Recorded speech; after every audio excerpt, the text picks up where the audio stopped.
Check, check, check. Check, check, check.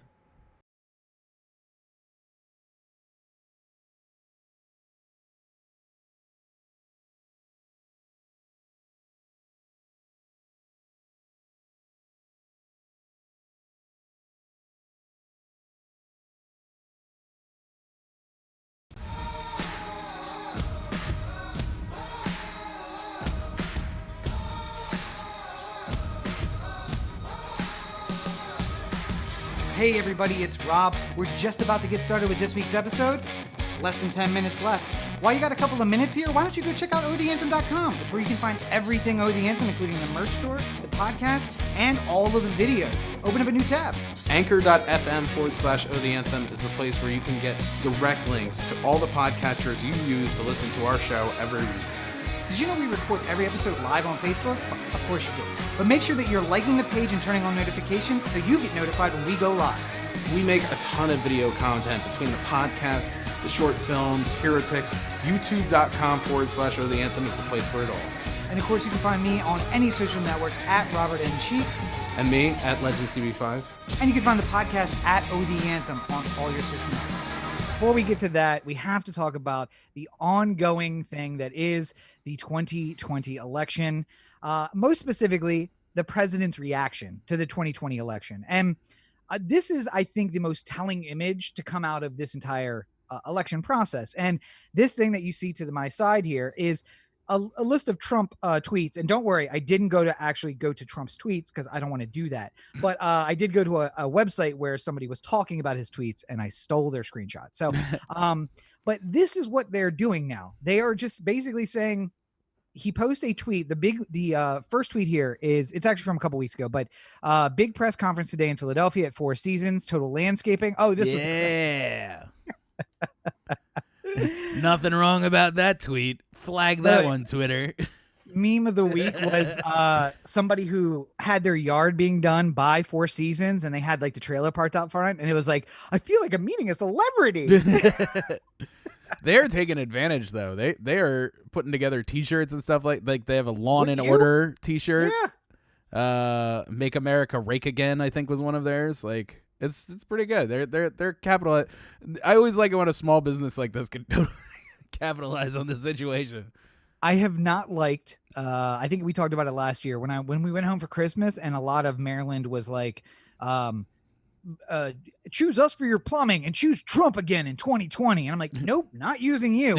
But I will take the punny advertisements by the company that got roped into this for no reason, clearly. Well, it also sounded like the call that was involved in booking it was like, are you guys available for a press conference today? And it's like, yeah, sure, I guess. Like, I mean, we don't have a conference room. We have the parking lot. We'll take it. It's fine. Is the sign out there? Are we going to be able to see the sign? Yes. Okay, we got it. Good enough. George, I just got the weirdest call. The president's coming here? I don't know. Rudy Giuliani and somebody on the sex offender registry is going to be showing up. Aren't those the same person? Hit it, Manny. Hey.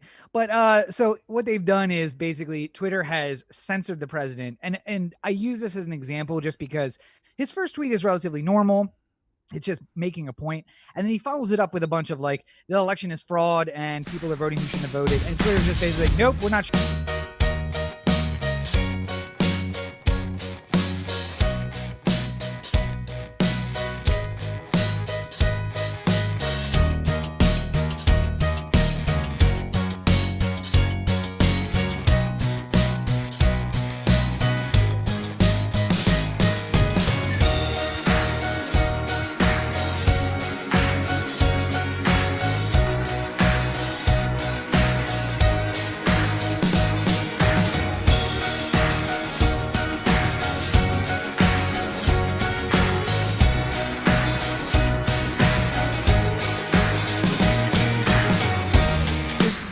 Like this, like if you say you were going to court for something, right? Like you were wrongly accused for killing your wife and it was really the one-armed man who did it, right?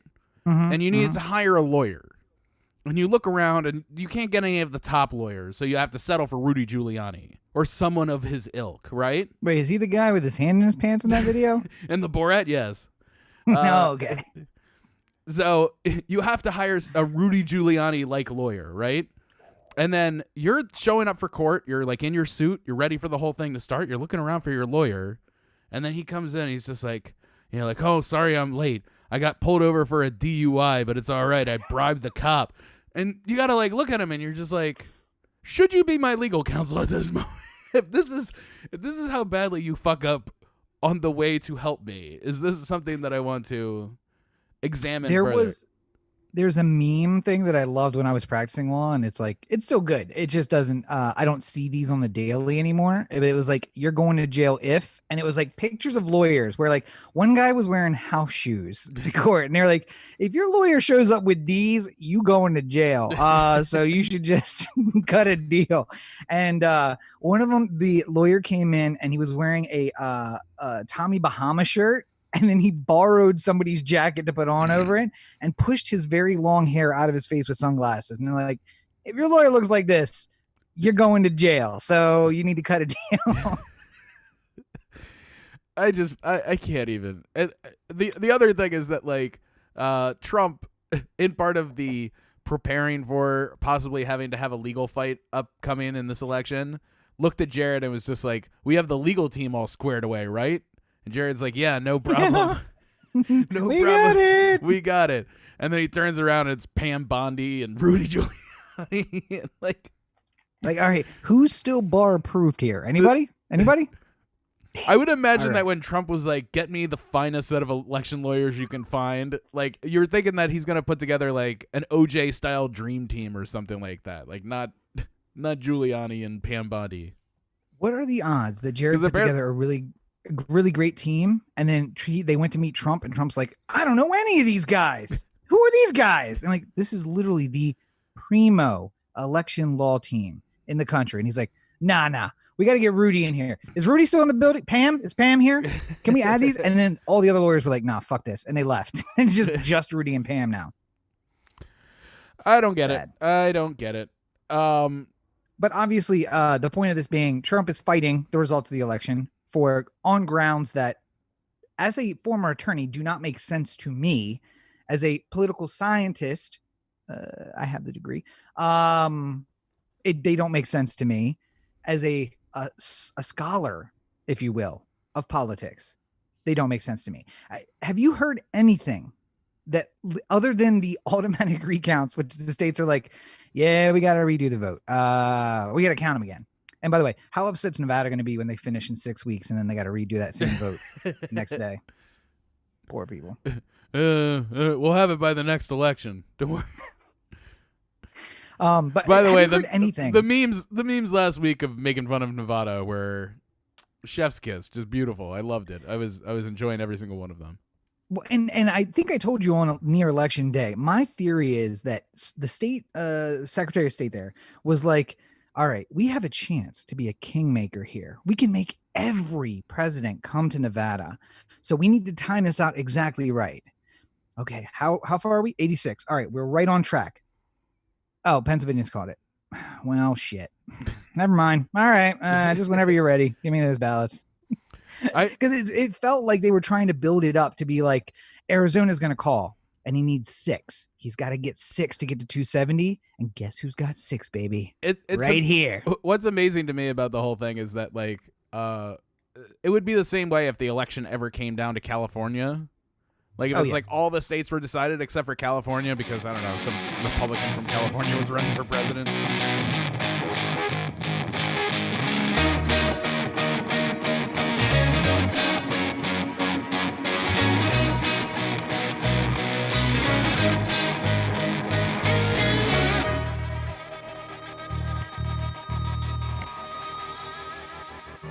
This week on the The Anthem podcast, we talk about inauguration and what exactly that's going to mean with so many National Guards and federal troops in Washington, D.C. Also, what is the future for the Republican Party? Trump has been impeached for the second time. Fox News has to settle a lawsuit. Parler's disbanded. QAnon's running crazy, along with Marjorie Taylor Greene and others. And then let's not forget about the ongoing pandemic. where 60% of the cases have happened since Election Day. We'll get into it. And finally, we got to touch a little bit on sports ball because the Ravens season has sadly come to an end. We have thoughts. You don't want to miss a minute of it coming up right now on the Oh, the Anthem podcast.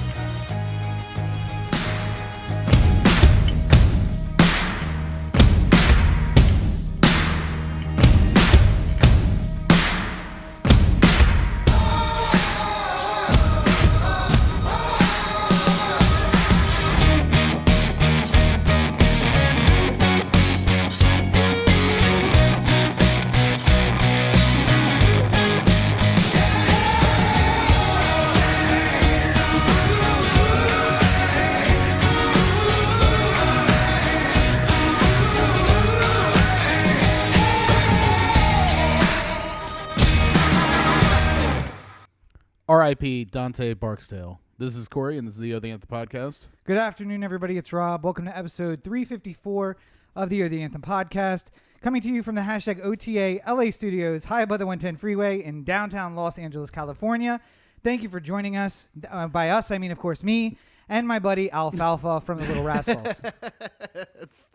My hair has not been cooperating today. I don't know.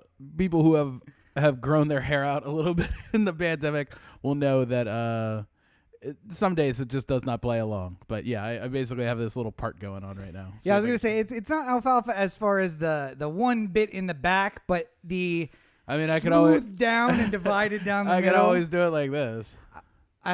Everybody, welcome to Wilhelmina and Rob, the Oh, the Anthem podcast. But yeah, anyway, so a lot of stuff to get into this week. Off the top, of course, it is Martin Luther King Jr. Day today as we record it. Yeah. So if it wasn't for, the entire world burning down, I figure we would have more to say about it. I think that the best way we could have possibly honored Martin Luther King is to vote out Donald Trump and have someone else be inaugurated. I imagine he'd be happy. If Yes. he was around today, he'd be happy with that. Yeah, I mean, I'm sure there'd be some torn emotions. I know that, listen, I'm a realist. MLK was a bit of a philanderer. He loved women, liked some weird sex stuff. I'm sure Donald Trump appeals to him on that level. Yeah. I don't know that he's into pee-pee. It's like a weird thing that Donald dislikes. I don't know. Different age. Not here to judge. But I do know that, the whole causing the Aryan white supremacist uprising that then invades the Capitol going to be on his no list. Yeah. I'm going to assume. Be pretty high up there, I'd imagine. I would think, on the one hand, you got to think, hey, super excited that the people are getting vocal and active. Also, though, a lot of nonviolence. Very much on the nonviolence and also very much on the white supremacists are bad. So I think happy Joe Biden's coming in. Yeah, I would say. I mean, and, they talked to his son today on CNN, so it seems like he's happy that Joe Biden is taking office. So yeah, I also think if he were alive, by the way, fun fact. 92 years old. 92 years old, reasonable age to still be alive. Born in the same year as what other famous historical figure? I saw this on your story, Yes. so I know Anne Frank. Anne Frank, which is a reminder, by the way, you may have a grandparent that is 92 years old. Both the Holocaust and the Civil Rights Movement have happened within their lifetime. Welcome to real history. Sadly, unfortunately, that's where we are. But, I'd like the post I think his daughter put up, which was like, don't forget, my father would be 92. He'd still be alive, except for he was assassinated. Someone killed him because they hated him. So be careful. A message, I think, out to some people. Be careful about who you're celebrating today. Maybe in response to Fox News or Fox Networks putting up a MLK Jr. post. Be like, hold on now. Yeah. Hold on now. You don't get to do that. It's like... I would say it's like the N-word, and only certain people can use that, but they also use that word. So, I'm not sure they'd understand my meaning if I said that. But to those of you who are in solemn remembrance today, sorry. Solemn's not really one of the moods I get into. But definitely remembrance, definitely thinking about an icon that I got to write, in part, my company's social media posts and the email that we sent out to everybody today. And I mean, I think I did a draft, and then I was like, somebody go through here and put the brakes on this draft, because it was very much like wordy. It wasn't so I mean, it was wordy, but it was a little bit of like, despite the actions of a motivated few this week, the Capitol, our temple of democracy, will once again and be just very much flourished language, and a lot of it was going on. But I was very proud of like the sentiment of Martin Luther King would look at the world today and not be happy, but I think he would be happy that we are still today continuing the work that he began. And now, for the next 4 years at least, I think we can continue in earnest the work that he began. Well, and I mean, I started the show by remembering Dante Barksdale, who was one of the prominent members of the Safe Streets campaign in Baltimore, and he was murdered this weekend. Oh, I didn't know he was murdered. I'd seen that he was dead, but Yeah, so I mean, it's not quite the same as Dr. King. It's a different type of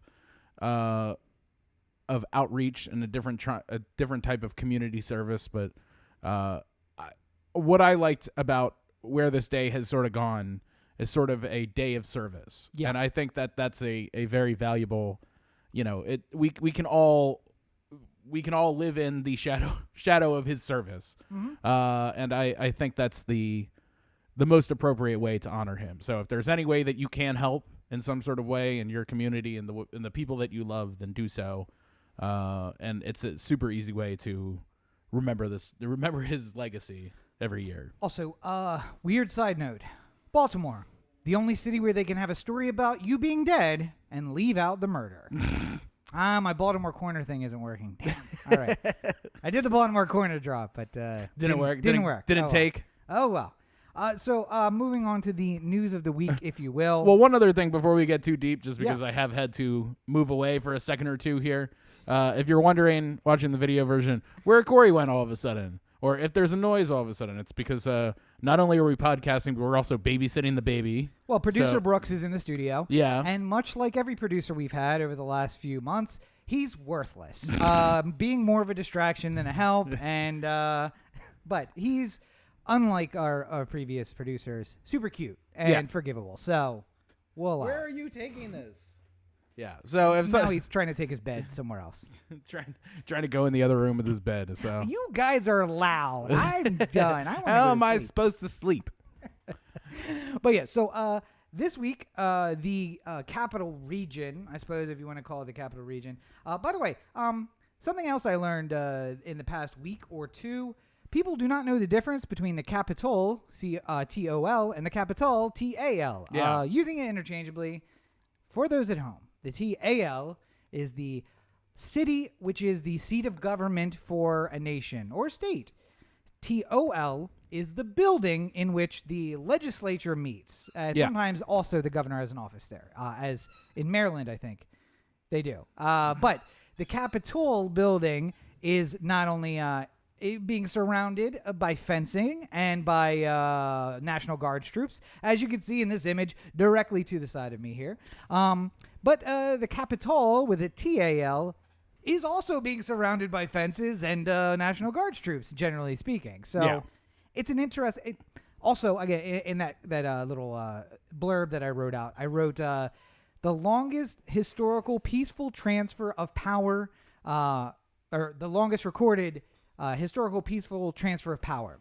And that's true, except you don't really see a lot of peaceful transfers of power happening behind razor wire topped chain link fencing and National Guard troops. National Guard troops that now outnumber all the troops in, as Corey had corrected me, Iraq, Afghanistan, and Syria combined. Yeah. Very interesting. It's so Orwellian has no meaning now because the right has taken the word Orwellian and just ruined it for everyone. Much like fascism, I found. Yeah. You know, I find it so interesting because I just recently, like, you know when you know a word, but you don't necessarily know how they word by word define it in the dictionary? Sure. Like, I looked up fascism again because sometimes it gets used so broadly that like anything is fascism. Yeah, but Like- just side note before Corey says this, what you saw in DC is fascism. Yeah. Nazis are fascism, and white supremacists are. Well, I mean, fascists. by far right, just in general, is like fascism. So, there's so many stories about the fascism of the left, and I'm like, by definition, not fascism. Like, Yeah. there's other ways to describe that other than fascism. Although, do you know what the breeding ground of those who invaded the Capitol? Mm. Like, they've identified 12 or 13 leaders of the movement online. Do you know what the breeding ground of those people was? Where? The Occupy movement. Really? And that blows you away, just like Yeah. it did me. So apparently, historically, do you know other famous leftist leaders? Benito Mussolini Yeah. is one of them. So apparently, all through history, very famous fascists start out as Leftists? radical leftists who are just like, well, we can't get accomplished what we want. What we really need is just to, enforce our will on the people. Right. And that shoves them to the right. And then they just like embrace whatever ideology will get them in the position to make life. It's Cobain's become part of the machine and rot it from the inside. Yeah. Turns out you become part of the machine and then stay part of the machine. So That never bothered to leave? yeah. So all of these like Occupy people who were very much radical leftists are now leading the march on the Capitol. Very strange. Yeah. We're more than a week removed from this, almost 2 weeks at this point. Yeah. And like my feeling of being unsettled about the whole thing has not gone away. And it's gotten worse in some cases. Like I pointed out to you a video that the Washington Post put out. It's on YouTube for free to watch it. Not behind the paywall of the Washington Post. Yeah, I mean, I'm saying you don't have to go to the Washington Post and lose one of your clicks. You can go to YouTube and watch it for free.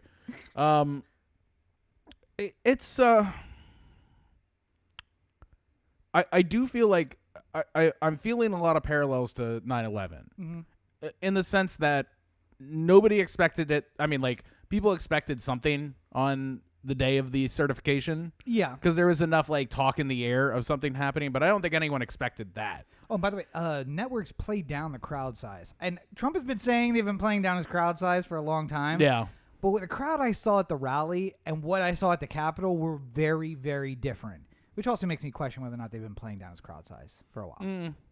I mean, either or. I feel like the couple weeks after 9/11, where I think everyone was worried that there might be another attack or something else happening, or what is in the air right now, like that continued for me here. Like I'm sort of in a constant state of worry that I'm gonna hear about something awful happening somewhere.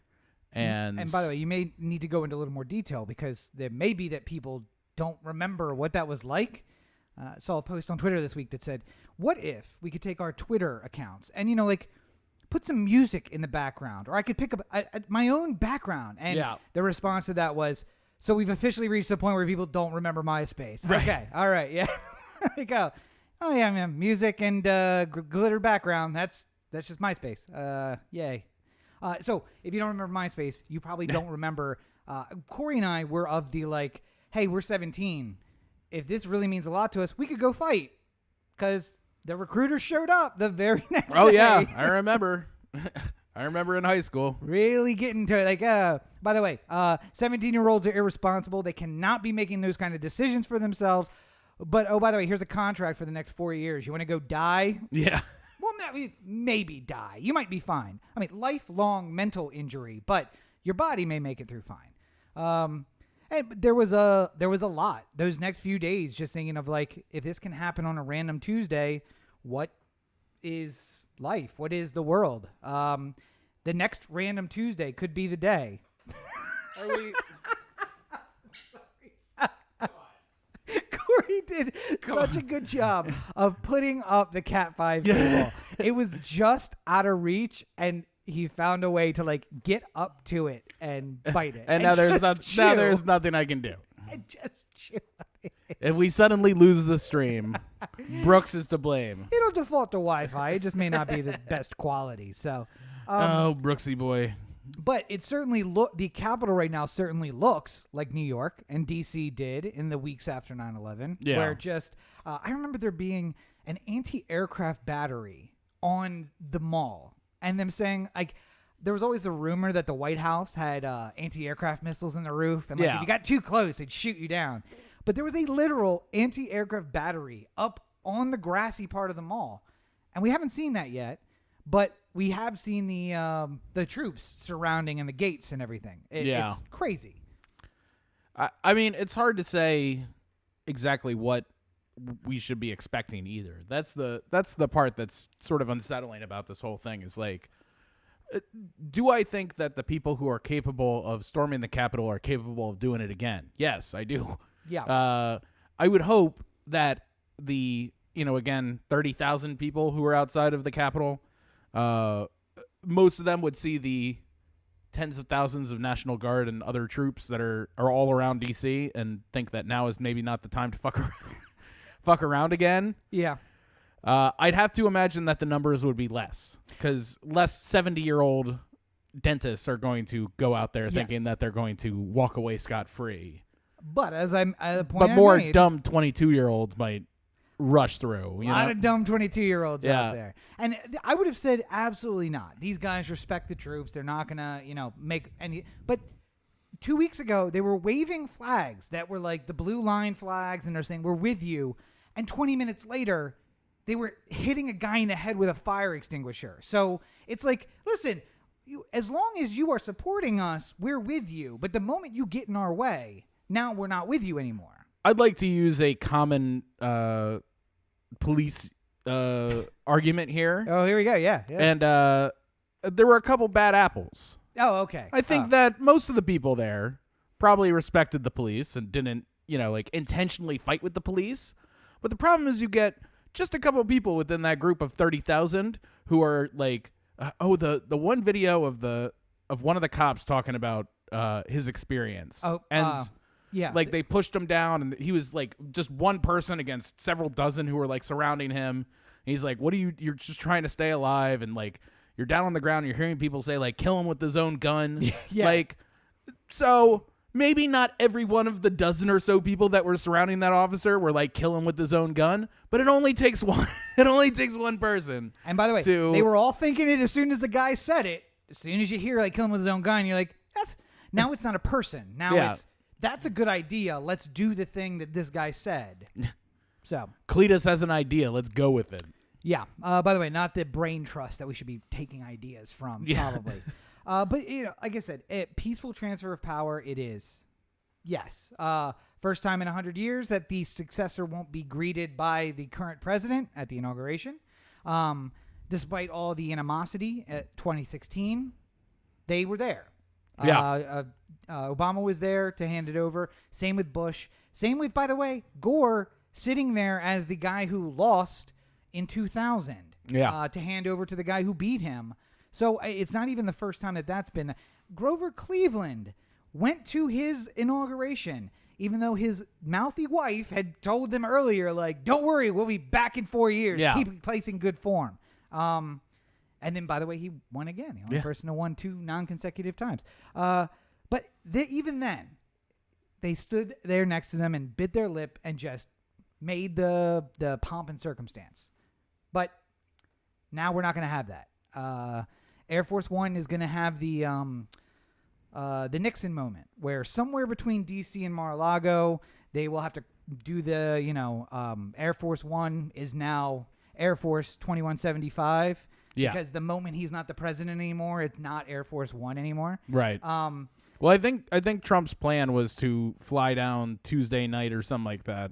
So that's changed. That has changed. Is it now Wednesday morning? Yes, because he wants a huge send-off with a big military band and a 21-gun salute. Yeah. And they just couldn't accommodate him on the evening of the Tuesday. It has to be in the morning. So. Okay, well.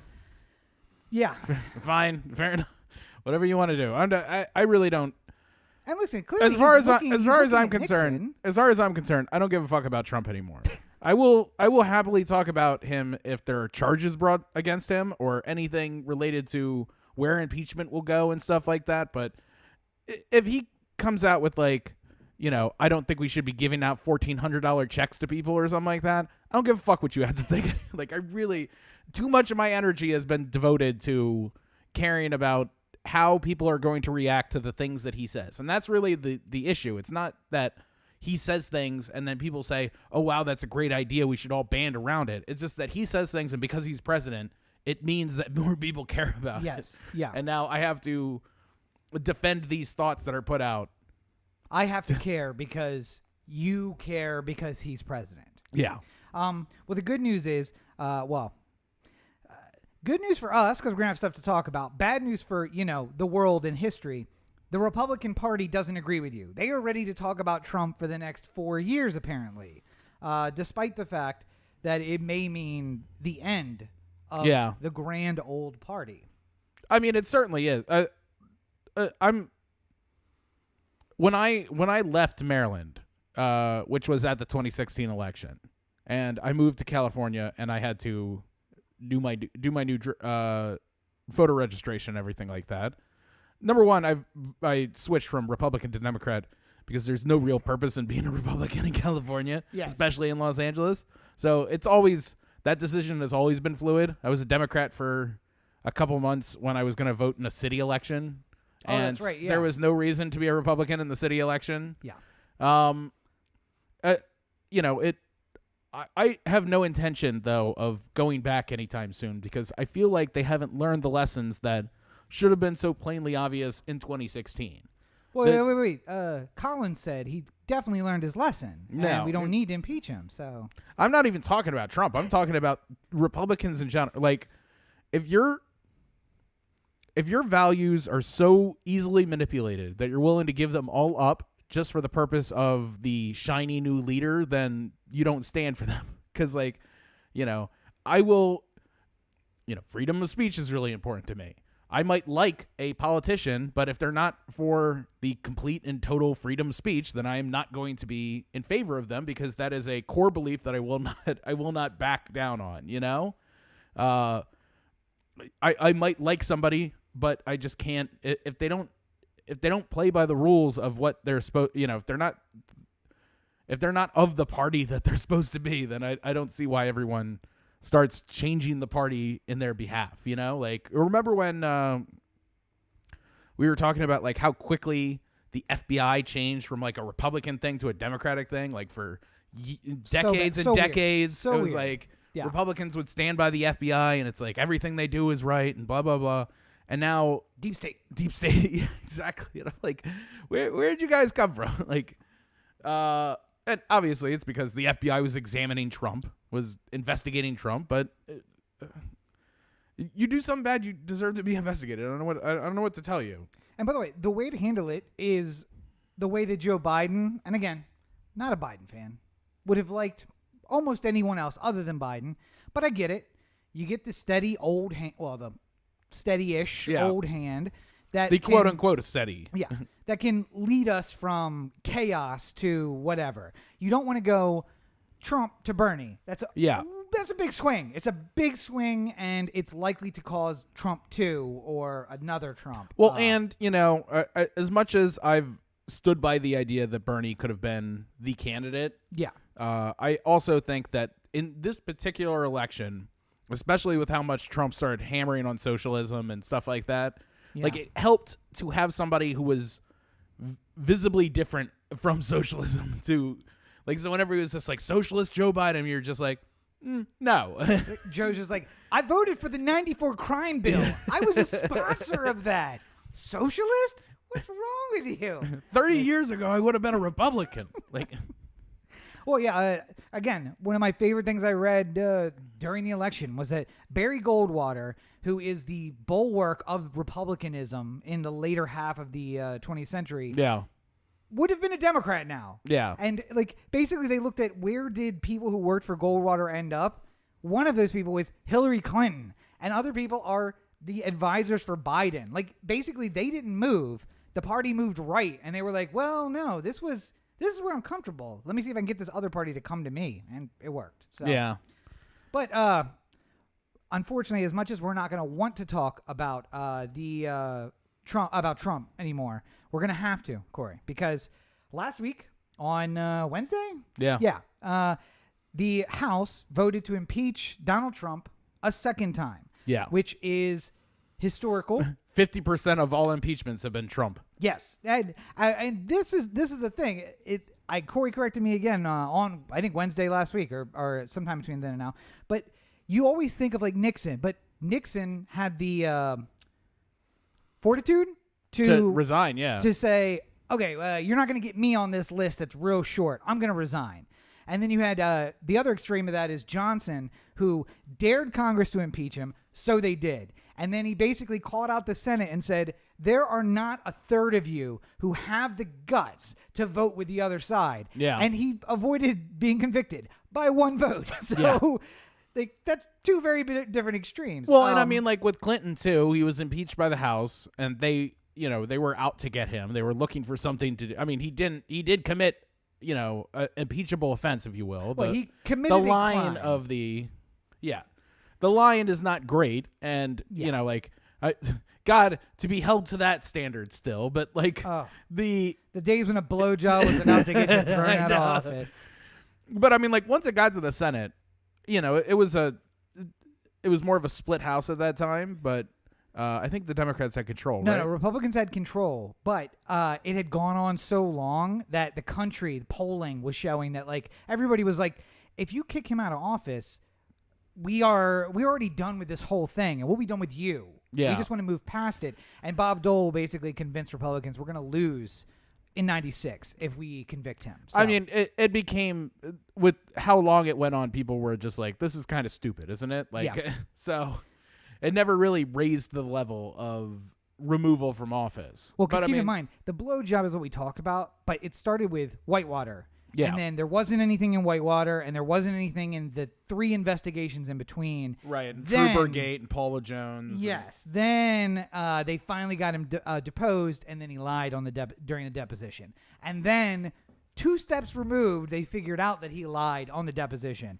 So it was literally 3 or 4 years later that they finally got to impeachment. And we're like, I remember being like 12, and I was like, enough. Like, God, I'm not even getting blowjobs yet, and I'm tired of hearing about this blowjob. So it's just amazing, though, thinking about it in retrospect. Again, just given our age, and we're not even that old to really like.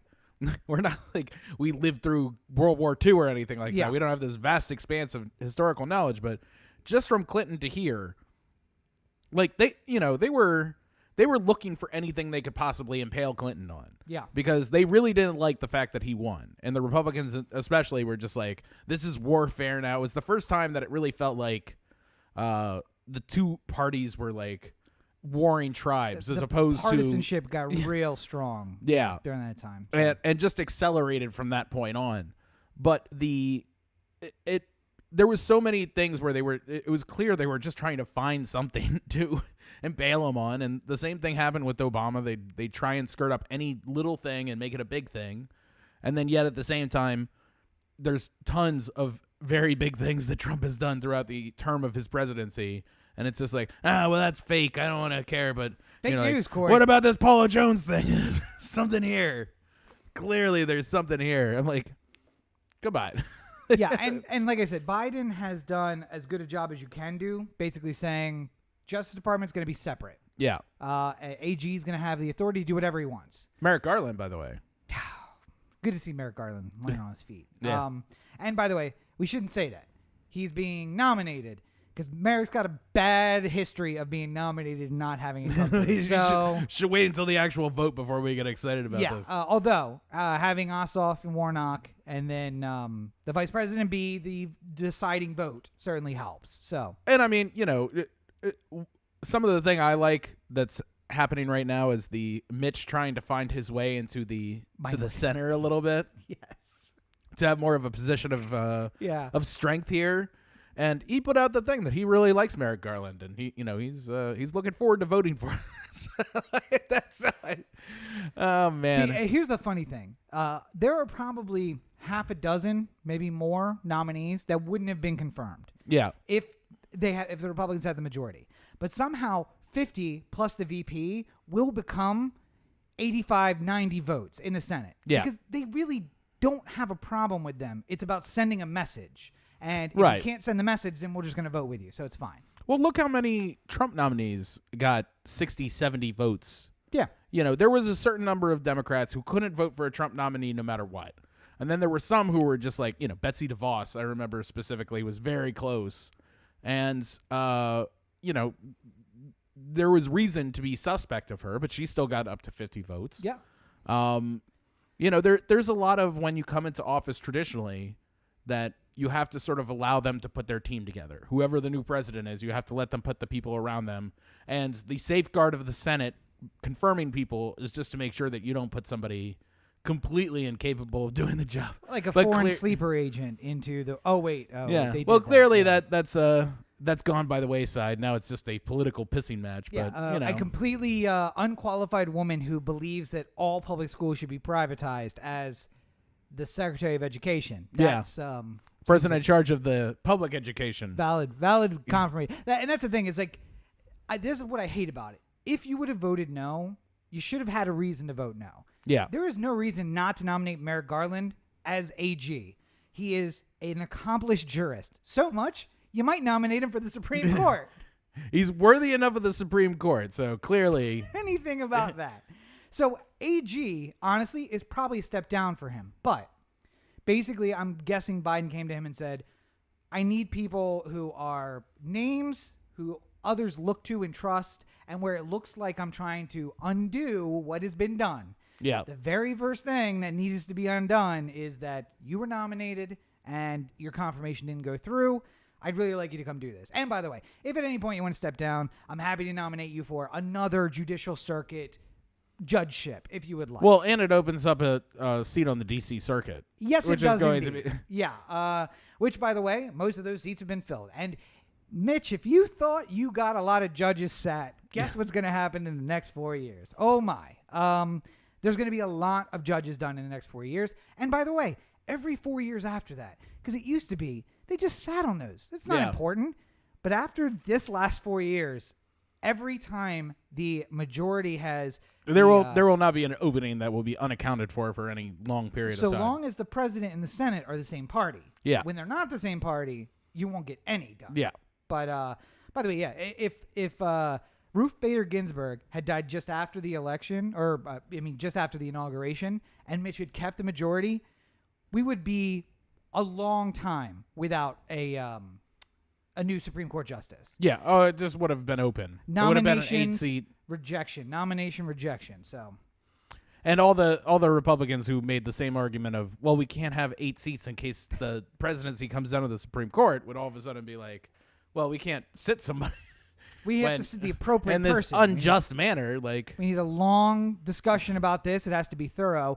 And I know people out there saying, well, that would never happen. James Polk. Scalia has a son. Can't he be a Supreme Court justice? Or in Trump's case, can we put an acting Supreme Court justice in there just for a few weeks? But Is Barron capable of doing that? James Polk, president before Abraham Lincoln, I want to say 2 before, he might have been right before Abraham Lincoln. Yeah. Nominated 9 people to the Supreme Court in order to fill 1 seat because they reviewed them and they rejected them. For 4 years, he tried to fill a single Supreme Court seat. And then, when it looked like the Republicans, this third party, had a striking chance of winning the presidential nomination, the Whigs and the Democrats were like, well, we don't want one of them, so we'll approve whatever you put up next. That's fine. And they got a new Supreme Court justice. Anyway, there's going to be, back to the topic, which was Trump and the impeachment. This will be, if you think it's dead because he's out, don't. Much of the Senate and the House has the same sentiment Corey had last week, which is, this ain't over. We're going to keep doing this. We're going to hold them to task. And one of those hold them to task people is going to be Trump. And aptly, they're going to keep him from running for president in 2024. I mean, I just don't get why anyone wants him to be around on the fringes. I mean, like, I'm just happy this period in American history is essentially over. I know as we speak right now, we have a couple days left. So who knows? But the pardon list comes out tomorrow at noon Eastern. Yeah. So we'll see. And I'm, just as a shortcut on that one, I imagine there's going to be a lot of ridiculous pardons, but also there's a lot of ridiculous pardons literally every time a president goes out. The ones you want to look out for are, he probably can't pardon insurrectionists. No. Because that would be very bad. 2, if he pardons anyone in his like close orbit, like Rudy or any of his kids or something like that, that's a different kind of question. Or if he tries to pardon himself. All of these, by the way, come with a admission of the guilt. A pardon comes with an admission of guilt. So it would be interesting to see what they are admitting to get said pardon. The funny thing is, a broad pardon just means you only have to admit that you may have done something that has broken the law. And if you pardon somebody for doing something for 4 years, I mean, what? You can't walk down the street without breaking the law today, Corey. So I don't know if you know about that. Yeah. But apparently the kids and the inner circle has moved down to the bottom of the list. But in true Trump fashion, there's some fear amongst the political people inside, the people who will be there when Biden goes in as well, that apparently, like, someone explained to him, somebody who wasn't them, explained to him that, like, well, we're going to make a list and we're going to have official commutations. It's going to be great. But if, you just have somebody on your mind, he could literally write on a piece of paper, I, Donald J. Trump, pardon name, hereby full commutation and pardon, sign it on a bar napkin, and that becomes an official pardon. So even while flying on Air Force One, while it's still Air Force One, he can still pardon people. At 11:58 a.m., he could still be like, you know what, fuck, I'm going to pardon myself. Write it and hand it to one of the Air Force members there. Yeah. That becomes an official pardon. And hopefully it goes into the National Historic Register too, because I want to see that bar napkin 200 years from now to be like, you're kidding me with the bar napkin. Let's pull up slide 27. This is the actual bar napkin. You see the ring? That's because he'd already begun to enjoy the drink, and when it struck him that he should pardon. You can see the chicken grease here in the bottom left-hand corner. It's actually a McDonald's napkin that he did this on. He folded it inside out, so the M is actually on the inside. If you look at it in direct sunlight, it peeks through. Yeah. Somebody who should get pardoned for a lot of their crimes. People at Fox News. Because should they get pardoned? I mean, if you were Trump, I think you'd want to pardon them. But fair enough. Yeah. A big conspiracy theory that had gained a lot of strength in the last 4 years here was the murder of Seth Rich. Seth Rich was somebody who worked at the DNC, and there was conspiracy theories that he leaked the emails to Russia or something. Like, again, much like all these conspiracy theories, it's really hard to keep track of what the tangible story is. But essentially, it's Seth Rich did something with the emails that got hacked by the DNC, which was actually the Russians. And because he did that, Hillary's team of assassins killed him. A well-known team of Clinton assassins. Yeah, right, who've killed many people before, obviously. Yes. That became a article on FoxNews.com and then got heavily promoted by Fox opinion hosts, cited, like Hannity, used as a citation, as if it was real news. Laura Ingraham, all them, and went on for a little while, and then Seth Rich's family sued, and we just found out about the end of this thing, which is a 7-figure settlement for the Rich family. For the inappropriate comments made by Fox News and stuff like that. Well, it's so weird that they would close out a case like this in early January. Usually you close those things out in the fall when you're taking depositions and stuff. That, they closed it before the election, but part of the terms of the settlement were not to announce it until after the election. Now, why? Why would that be one of the terms? I imagine because Fox News didn't want to talk about it before the election.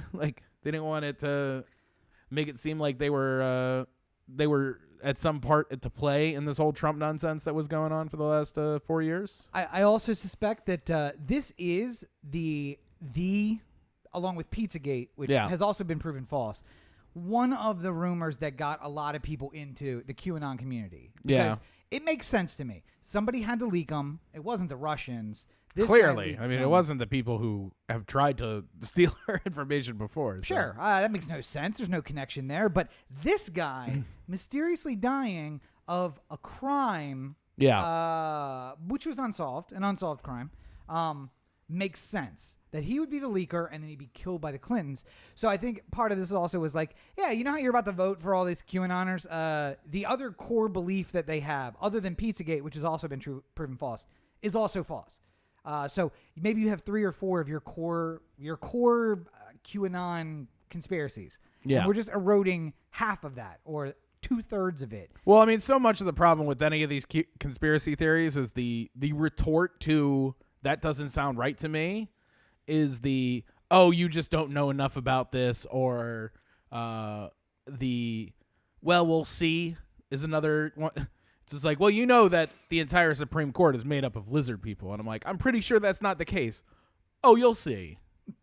One of these days, you'll see. When and then you'll feel like a real idiot when you found out that they were all lizard people this whole time. Like, and by the way, there's no retort back to that. It's just yeah, like what do you? No, I'm not gonna see there, because it's not like I've said I could be like, hey, I've met Stephen Breyer. He's not a lizard person. I mean, to be fair. By the way, Stephen Breyer, Thursday, TikTok, please. Anytime now. Anytime. Sotomayor, you're cool. Kagan, you're cool. Like, I'm trying to think. Listen, Thomas, you want to do a solid for people? Maybe now's the time. I'm just saying. I think he's the oldest one that's left, right? Breyer, Thomas. And also, Joe, I'm just saying, you're looking for a jurist, somebody who has been approved by a law school bar. And a bar, and somebody who'll be on the court for, I don't know, 40, 50 years. Yeah. Just saying. Controversial opinions, want them from the left. You want to replace Ruth Bader. Let me tell you about the fiery things I will write. I just can't wait until I get called into the Senate confirmation hearing, and it's just like, we're going to talk to Rob's podcast host. Oh, this isn't good. Okay. Did Rob say on December 13th, 2016 that all the cops should die? And I'm just like, I mean, maybe, but I don't remember. You have, clearly you have the recordings. I think that's the best evidence of whatever may have been said. But I'm going to just trust you because I don't remember. I don't remember what happened last week. How many people read the full verdict written? You want to get some people reading those things? Be like, did you see page 17 right in the middle? Guillotines. Type 2 font just right in the middle of the page.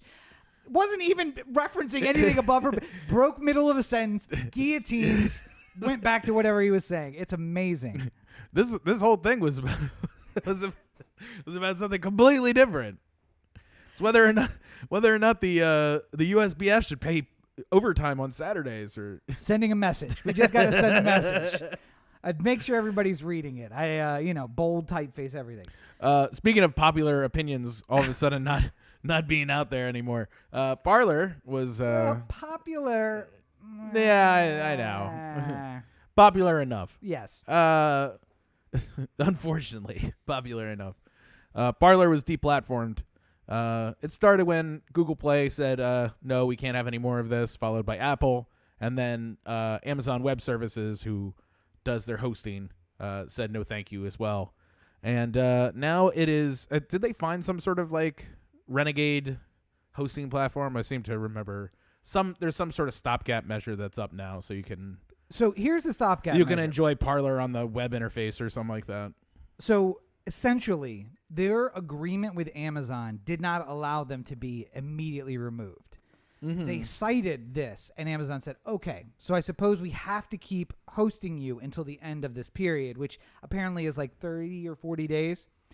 And that gives them time to find someone else to host it. Yeah. It's also a bunch of white guys who know nothing about actual coding, I'm sure. So they also don't know about like finding a place to host it. And so essentially, as long as you have the app, you can continue to use the app. But there's a real loss of functionality because they have to put space limits on it because Amazon Web Services was basically like, well, we're not going to give you more space. So This is what you got. What you got is what you got. And also, if you delete it from your phone, you lose it because it's not available in the stores anymore to download. You'd have to go to the web interface, theoretically. And apparently, someone or a group of someones is creating fake accounts that match like known conservative people and saying, I deleted Parler and then tried to re-download it, and I got an update, so it's good to go. And tweets following that of like, asshole, I deleted it. It's not available in the web store anymore. And just amazing. But the likelihood is it will be fully deplatformed. And also, without growth, you die. So if I am a non-Parler user and I can't find it in the store and I go to a web interface and it's like, you can't post that picture that's greater than 2 megabytes because we have space limitations now.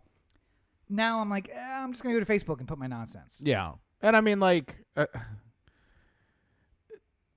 you had a Parler account. You looked around. I have a Parler account. Actually, you know what? Let's look. You looked around a bit. I feel like everything I've ever heard about the experience of being on Parler is just like a shit show of the most insane, unregulated.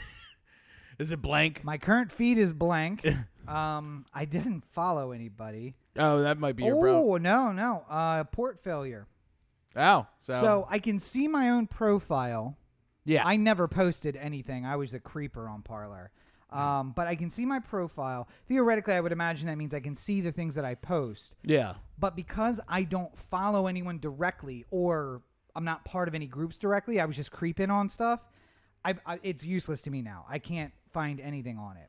But I mean, like, it was basically just like the right eating their own, more or less, right? It was like a lot of people with like crazy conspiracy theories, and then one reasonable Republican, a Colin Powell type, who's just like, I don't know, this sounds a little bit far-fetched, and it's like, fuck you, Colin Powell. Yes. You don't know what you're talking about. I also realized I haven't opened it in months, so I could be several updates behind and just not able to access it. I also didn't put it on auto update for fear that like who knows what the fuck was going to happen with it in time. Yeah. I got the like every time you open it, ask me, and I'll let you know whether or not you should update. So in case I'm opening to delete. But nonetheless, it's almost fully deplatformed, and it will be fully deplatformed. More importantly, I think, allegedly at least, Twitter and Facebook have begun deleting problematic accounts and being more judicious about the things that people are sharing. And according to Facebook, instead of putting a warning on things, they're going to delete, which is a editorial choice. Well, there was a lot more, there was a lot of talk about Republican senators going like, what gives? I woke up and I have 40,000 less followers. And it's just like, well, probably deleted a bunch of Nazis and they were your followers. So maybe like I didn't complain like when they went through and swept and like deleted all the like fake accounts and shit like that. I wasn't like, oh man, I'm down 8 Twitter followers. Like, I don't even know how many Twitter followers I have. It's probably for the best. I think I'm in the 1,500 range on all platforms. Yeah. Because by the way, that puts you in the top 10% of internet users. Just so you know. Yeah. There is a 1/2 of 1%, and then there is the rest of us. That's how that works. But maybe call some introspection when you read the story that says deleted a bunch of Nazi accounts, and then you log on and you see your follower count has been reduced significantly. Yeah. I mean, it won't. But maybe it's you. That's my point. I don't really know what to tell people who don't understand how the First Amendment works. Oh, another great tweet this week was Sarah Sanders, AP civics teacher, reaching out to her on Twitter. Like, we covered this. Third week of the semester. I always cover it. Clearly, you've forgotten how the First Amendment works. And then giving a First Amendment lesson. Yeah. Responding to Sarah Sanders. Again, beautiful. I don't know why these people think private companies are responsible for making sure that literally any ridiculous thing that could be said out loud can be said. The problem, the thing is, if you think about it realistically, I can say almost anything on Twitter that I want to. Yeah. I can say really awful, far out things and say people have said or I have heard or, like I have heard that all the people in the Senate are aliens. Well, I mean, that's what we call trumping a statement. It's putting the parentheses around it of someone else said this and I heard it. Yeah. I'm just reporting that I've heard this thing. Yeah. They can't really stop you from saying that sort of thing. If you say, I intend on this day to commit felony A, then that's a very different thing. And you don't have the same sort of legal protections that you would if you just said that, like, you're allowed to say whatever you want in the First Amendment, but you're not allowed to there are some exceptions. intentionally cause confusion or harm to people. Can you? I think even you might know that. What is the major exception, legally speaking, to the First Amendment? Well, the fire in the crowded movie theater. Fire in a theater. And can we not say that at this point, some of those accounts are essentially shouting fire in a crowded theater? Oh, yeah. I mean, march on the Capitol in a crowded Twitter space. Well, I mean, going back to another famous free speech argument, I know it when I see it is another way of sort of describing this whole thing. Yes. I couldn't tell you like what the exact framework of a problematic tweet is, but I definitely know it when I see it. Yeah. Like, there's no way, I think Joe Biden is a socialist and deserves to die is a on the line statement where you're not saying that you're going to cause the death. You're not saying that, you're hoping that you have a plan in which somebody does it, but you're right on the line there. Now, if this is tweet 7 in a series where the first tweet is my manifesto, now we've crossed right, because now that's what we call justification for the thing I'm about to do. Yeah. And I mean, like, different. this is it. Being in America does not extend your rights to literally anything, because I can't go into a 7-Eleven naked. Because they'll be like, have you tried? Well, I mean, maybe I could. I'm just like, by store rules, I'm not supposed to. So here's the thing. You and I could not. Lana Rhodes could absolutely walk in any store she wants to naked. Yeah. Not know who that is. It's a porn star. It's a very well-known porn star. Oh, okay. The name's fresh on my mind because on Call of Duty, it's a very, like, every other lobby I'm in with, like, Lana Rhodes or Johnny Sins or a bunch of people, and I'm like, that's got to be a porn star, right? Like, these are just people who are not original enough to come up with their names. Yeah, good way of coming up with the way that you know that name. Yes. The Call of Duty. I read a story about it recently on a Call of Duty. I was reading an episode. I was reading an issue of the New Yorker, and I heard about her. But nonetheless, she's really been changing the game in terms of how she. Jenna Jameson could walk into any store in the country. Yeah, and for the most part, shop fully nude, and no one's going to say anything. Right. Corey Baker may have some people have some complaints when he walks in naked. It's all relative, but who shaved that bear? They're only saying that because you're over the hot dog tray, just feeding hot dogs into your mouth. Yeah. I've gotten into the trash again. No, but you need a minute. Okay, all right. Yeah. Anyway, yeah. So, but I mean, like, like, if I went into 7-Eleven naked, I shouldn't be surprised if they kick me out and call the police. They're within their legal limits, their legal rights to do so. Mm-hmm. They can say that you are not an acceptable customer. You must leave.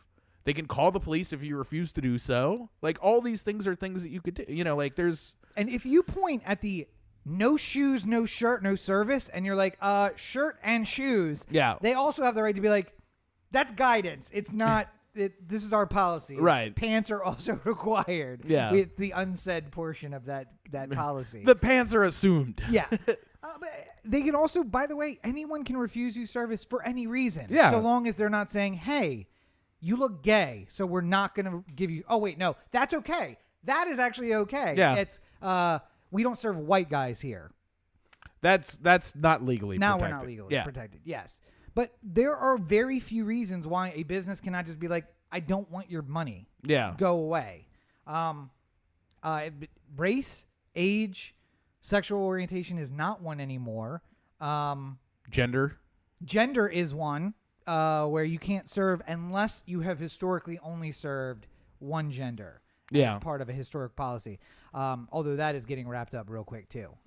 Yeah, I mean, like, there were like Augusta was one of those famous, like, we've only had white men here before, so we're only trying to keep white men. Mm-hmm. And that one lasted about as long as it possibly could before the forces of progressive nature started raining down on them, and they're just like, maybe it's not worth the dying on this hill. Also, if you have questions about Western civilization at all, which policy did Augusta give up first? Men of color or women? I think it was men of color, right? Men of color first, yes. Yeah. Because as Harriet Tubman pointed out, even black men have the vote, and I don't have the vote because it doesn't matter.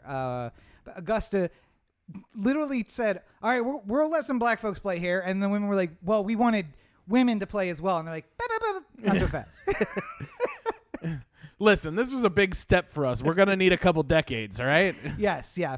We like the slow method of progressivism. And you're just going to have to wait a little bit. We're like the Catholic Church. Somewhere in the 24th century, we're going to allow the gay marriage and stuff like that. But until then... Listen, they let them come on Saturday between 4 and 7. They can all come out together, and they have the courts. As long as they're bubbled. And yeah, then after they leave, they come out, and they clean the whole golf course to make sure all the estrogen's out.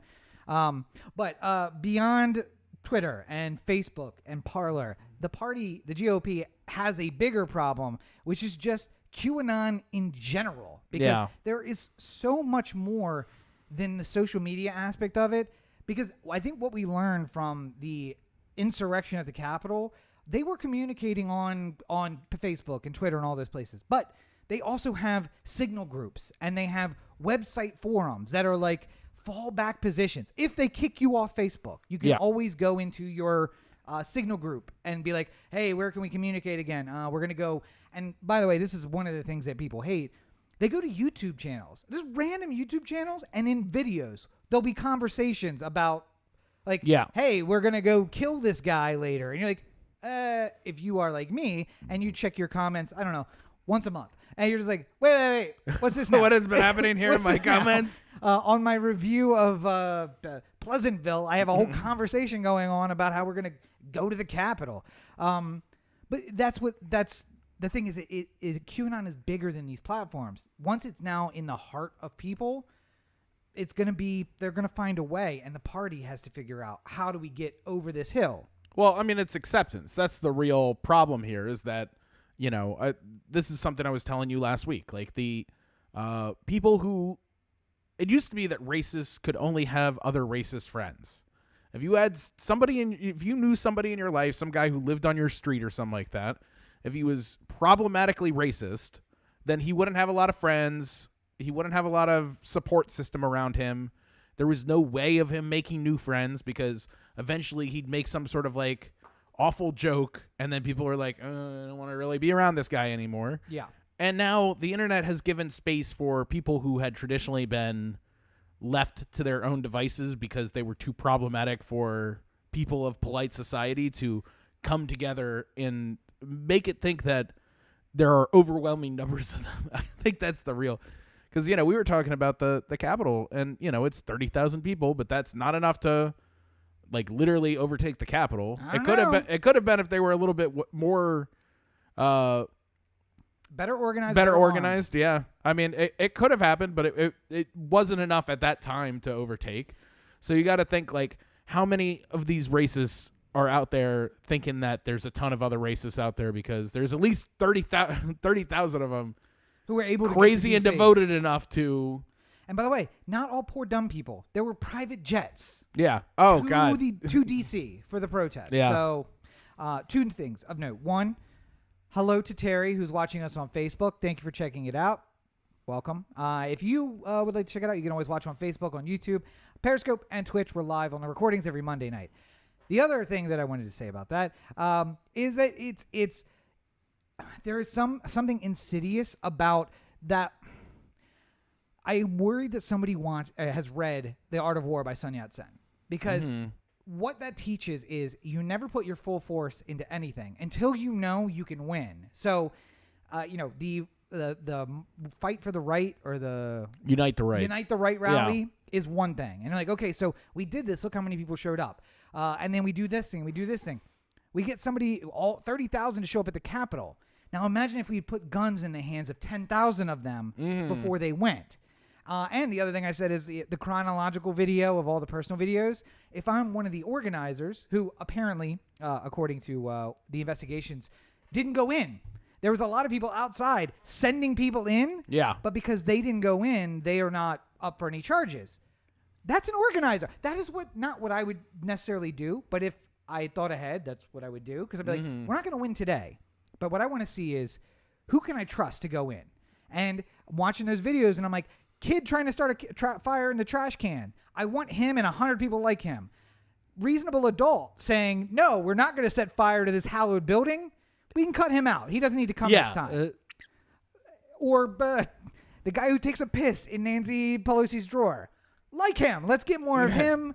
Reasonable guy who like walks in, looks around for a second and leaves. We don't need him. Yeah.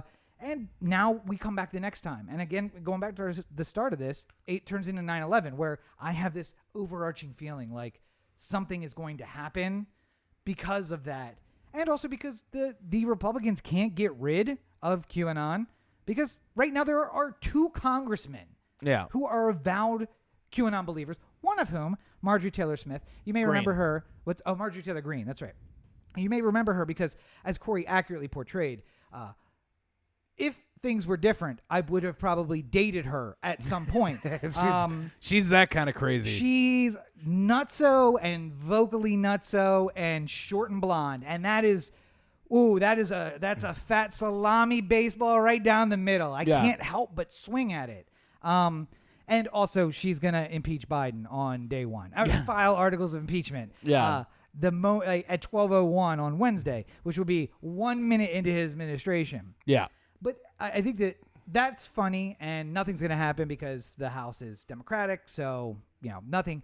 But it means that to those QAnoners, Joe Biden being in power is equal to whatever, or worse than whatever Donald Trump did. Yeah. Because his impeachment is foolishness. Why are we even going after this? Fake news. All fake news. But for Biden, 1 minute in power is 1 minute too much. Yeah. An abuse of power. Yeah. We need to impeach him. Okay. And you said he'll say, what's up to the Chief Justice? And it's just like, nope, they know each other. Collusion. I see this. It's all happening. I can see it all. Joe Biden and John Roberts know each other. Not in my watch. By the way, John Roberts, nominated by W. Republican his entire life. Very much a conservative, but maybe the deep state. Because he's been voting pretty liberal recently, and I don't know if I like all the things I'm seeing. I like how when I was a kid, everything was good and evil. If I didn't like it, it was evil. Yeah. Like I like Coke. I don't like Pepsi. Coke is good. Pepsi is evil. Mm-hmm. And people would be like, why is Pepsi evil? I'm like, because they are. It exists. Yeah. No reason. Just because I feel like it. There's a lot of that's going on with QAnon here. It's like, I don't like you, and I don't know why, but I've come up with a reason, and this is it. By the way, some of those videos from somebody told me that you once said hello to Whoopi Goldberg on The View, and I hate Whoopi, and now I hate you by proxy. I hate you. But some of those videos, like there was one where they find Cruz's desk. Yeah. The guy reads 3 lines of the speech, and he's like, Cruz was going to sell us out after all. Then he reads a few more lines, and he's like, oh, no, he was with us.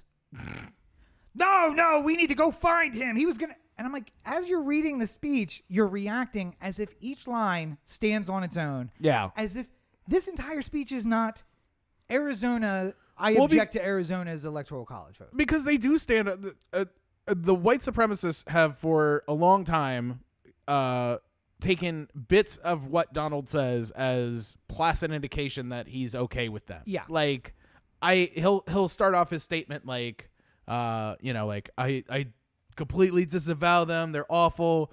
Racism has no place in this America. Good people on both sides, though. Good people on both sides, though. And they're just like, all right, so everything he said before was just to, like, get the media off his back. But the last part is what he really means. Like, I although I haven't been on Parler, I have been on TikTok. Yeah. And the left has their own. I'm not going to say they don't have their own people. There was a series of TikToks analyzing that at Nancy Pelosi's press conference announcing the impeachment, apparently to the side, there was a journalist who put his hand up on a wall, and at some point you guys can't really see this, his first finger slips down and ends up doing this against the wall.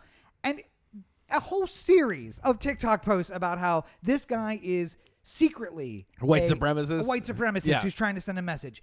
He's in the far right edge of the frame, And I'm like, I gotta Far find- right, yeah. I'm like, I gotta find the source video. So I go find the source video. Literally, you can barely see him, and he has his hand resting up there for maybe 5 minutes. Yeah. And then the finger comes down. And I'm like, he's the worst at sending secret messages if this is his secret message. But we have those people. They're not so scared about doing it. Like there was a thing I sent you about Kyle Rittenhouse at a bar with a tossing bunch it of Proud Boys. He's just like, yeah, let's do it. Like there was no, By the way, no concern. Kyle Rittenhouse, who's facing trial for murder. Yeah. Just And throwing it's up 17 at a bar getting drinks with Proud Boys. It's all good. It's all know. good. But here's the difference. Listen, my probation officer doesn't get on Twitter. They don't. No matter how radical the leftist may be, Yeah. I can look at that video and be like, okay, that's too much. It seems like the other side doesn't have that. It's just like, you know what? You know what?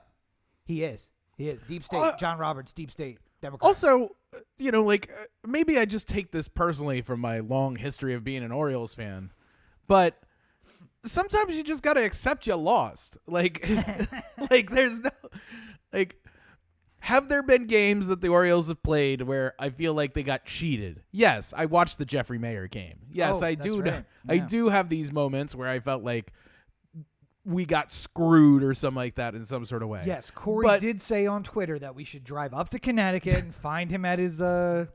It's really there. Go look for it. Didn't say that on Twitter. As but he furiously scrolls back at his timeline. Just to make sure. scrub.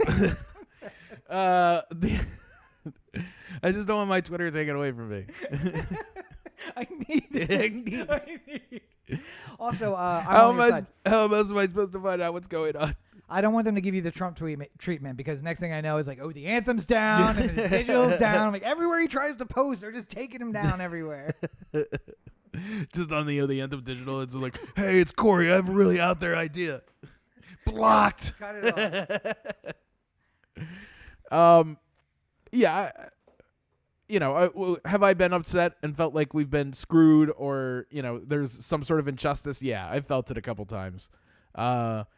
Was the punishment ever reasonable enough for me to feel good about it? No. But eventually you get over it and you're just like, one of these days we will win and that'll feel great because you have to, the losing builds character. Mm-hmm. Boy, do I have character. Oh, yeah. But by the way, it's especially hard when you're standing there and it's, game 3 of the ALCS. And you're just like, I mean, we made it all this way. They're going to show up. Yeah. Nah, nope. Just didn't. But I mean, it's like the QAnon people have it's never their fault. Yeah. Or it just never, it just didn't work out this time. It's not an acceptable ideal in the QAnon, because everything is so muddled with the many hands of the radical left pedophiles. P.S. QAnoners, your signal conversations are now ending up in the hands of the FBI, which means even in your own group, secrets cannot be kept after the fact. Yeah. Yet, there is a deep state cabal that has, to this day, kept the secret of the ring of pedophiles who are running the world. Yeah. Think about that just for a second. I mean, I don't think it's weird that people think that there are people with immense power and influence out there. Oh, yeah. Well, And there I are mean, people. yeah, I mean but that's not unusual. And I don't necessarily think it's weird to think that powerful people could put the kibosh on normal. Like, if I wanted to run for Congress and for whatever reason Hillary Clinton didn't like that I was running for Congress, I'm sure she could pull levers to make it so that I would not have a successful campaign. Yeah. She could do backroom deals that I wouldn't be capable of doing to keep me from running, Or how keep me about- to get the things I need to run a campaign. A pack gets organized against you that just supports the other person, and millions get dumped into it from black money sites. That's nothing I can do. Right. So there is an example of a potential person who could stand in the way of me being able to do something because of their influence and their power and everything like that. That's also how Marjorie Taylor Greene gets elected to Congress. I mean, on the other side, yes, absolutely. Yeah. I mean, she doesn't just if you think that she just got in there because people voted for her, it's so much more muddy than that. Yeah. I don't know what to say. It's so. Sometimes you just lose. I mean, like we all have to deal with it at some point. Like, and just because somebody has influence doesn't mean that they're all in it together to sort out influence, because that's not how it works either. Like, if I could do something that helps Rob, he would want me to do it because it's helpful for him. Yeah. If I did something that hurt Rob, then he would probably not want me to do it. Right. But I mean, like, he only has so much choice in the matter. Sometimes I got to do things that Rob is going to like just because it's better for me. Yeah. And I'm not going to go to the Skulls meeting room and just be like, we have to have it out for whether or not I make this decision because it'll hurt Rob and he's part of our cabal of high-powered Democrat, yeah, and by the way, the person 9 steps removed from us has no idea who we are. Yeah. And makes a decision that negatively influences us. They also know one way is going to hurt people, the other way is going to hurt people. But one of these ways helps me as well. So I'm willing to hurt some people, but help me. Okay, great. And we happen to be one of the ones that gets hurt. Yeah. That sucks. I think about the quote that's like, when you've had excellence for so long, equality seems like oppression. Yeah. And that's all I can think of with all of this stuff. It's just like, oh, so no one's called you on your bullshit for so long. And then somebody's like, no, I'm going to call you on the bullshit. And you're like, oh, blah, blah. Wait, deep state cabal here is controlling stuff. That's one thing I don't like. There's been a lot about people saying that, the sort of the generalized ideas of racism and the racist people who are just like, I don't want other people to have the same equality because it means less equality for me, essentially. That's how equality works. I just can't think, like, looking back on history, like, we've always been better when we've been more open and accepting. The more people we have of different types of backgrounds and, ethnicities or genders or whatever, the better off we are. Yep. Baseball got better once the color barrier broke. Like, there's no way you can argue that the game would have been better if there was no Willie Mays or Ken Griffey Jr. or Hank Aaron or any of these people. The same can be said, like, how much would you fucking enjoy music if you couldn't hear, black people be involved? Like, it having more people involved in any kind of endeavor doesn't hurt people's ability to get to the top. It's, everyone has the same chance, hypothetically, in an equal system. I had this out with somebody about writing, in fact. There was a day and time when William Baker steps off a train in Los Angeles and mentions offhand to someone he's come to be a screenwriter. And you have a job later that afternoon. Yeah. At one of the 3 studios where you could possibly have a job screenwriting. Yeah. Now, unfortunately, 2 white guys show up in L.A. 100 years later. There is no welcome wagon. There is no King of Hollywood coming by to look for scripts. But also, there are 1,000 production companies looking for talented people to write. And yes, there are probably just as many studios now. But, in the end, there are more people making more things. And just because being white doesn't automatically give me something doesn't mean I'm worse off. By the way, also, it makes me think I have to write better. I can't just write whatever gibberish I want to write. It's got to be good. And there's more opportunity. The times where it really was clear that there's hands on the scale per se, like talk about Hollywood and writers and stuff like that. The first screenwriters in Hollywood were women because it wasn't an important job. No. It was you throw anything on the page, we'll shoot it. It's fine. I mean, in the minds of the people who were making the movies, the scripts were so interchangeable that basically a secretary could do it, which is why the women became we need them typed, so the secretary is going to have to touch it eventually. Just let her write the whole thing up. It's fine. Yeah, I mean, there was a lot of sexism involved in it, and a lot of like, well, this isn't important, so we don't need them. But then as soon as they realized that it was important, imagine how many white men suddenly became the screenwriters in Hollywood and stuff like that. And how many women got relegated back to being a secretary. Yeah, and how long it took for women, people of color, to be accepted into the same. You know, it wasn't until indie movies really took off and people could make their own movies without having to have some sort of corporate overlord decide whether or not it gets made, to allow these new voices to come out. And, you know, By the way, my writing of Moonlight would be garbage. yeah, But it didn't stop people from telling the stories of all of these people. It was just we got what is that very famous super racist movie that they showed at the White House? It's like Birth of a Nation. Yeah. Birth of a Nation is supposed to be a true tale of the South.